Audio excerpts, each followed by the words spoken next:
एक ऐसा राज्य जहां एक तरफ तपता हुआ रेगिस्तान है और दूसरी तरफ हरे भरे खेत। आखिर कैसे एक ही जगह पर इतनी विविधता हो सकती है?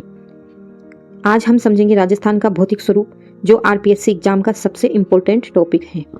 तो नमस्कार दोस्तों, मैं हूं कोमल गौतम और मैं आज आपके सामने टॉपिक लेकर आई हूं राजस्थान का भौतिक स्वरूप। बहुत ही आसानी से हम इस टॉपिक को पढ़ेंगे और पूरी कोशिश करेंगे जानने की, ताकि आपको बहुत ही कम समय में अच्छी जानकारी मिल जाए और आपके लिए यूजफुल हो।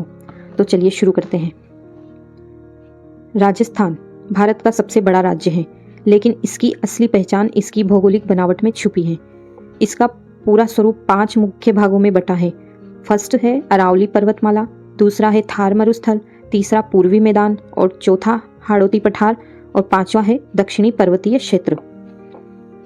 सबसे पहले बात करते हैं अरावली की। यह भारत की सबसे प्राचीन पर्वतमाला है, जो दक्षिण पश्चिम से उत्तर पूर्व तक फैली हुई है।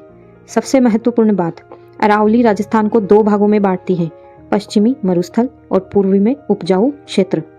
इसका सबसे ऊंचा शिखर है गुरु शिखर, जिसकी कुल लंबाई है 1722 मीटर। अरावली का सबसे बड़ा प्रभाव है जलवायु पर। यह मानसून की हवाओं को रोकती है, जिसके कारण पश्चिमी राजस्थान सूखा रह जाता है। अब चलते हैं अरावली की पश्चिम की ओर। यहाँ फैला है थार मरुस्थल, जो भारत का सबसे बड़ा रेगिस्तान है और यहाँ की विशेषता है बहुत कम वर्षा, लगभग 100 से 200 mm वाली वर्षा, रेत के टीले, गर्म हवाएं जहाँ पर लू चलती है। यहाँ जीवन कठिन है लेकिन असंभव नहीं है।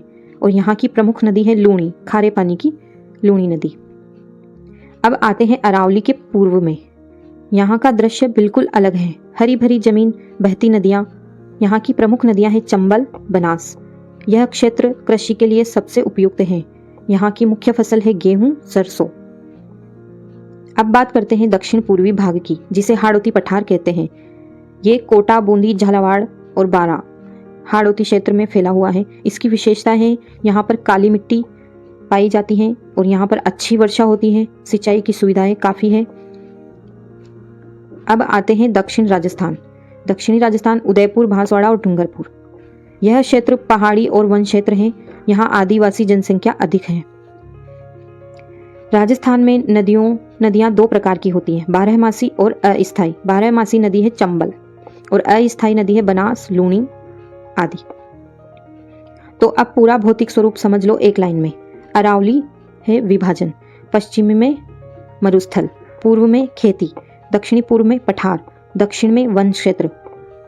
अगर आपने यह समझ लिया तो आपका जियोग्राफी का सबसे बड़ा टॉपिक क्लियर हो गया। और याद रखो, सिलेक्शन नॉलेज से नहीं, कंसिस्टेंसी से आता है।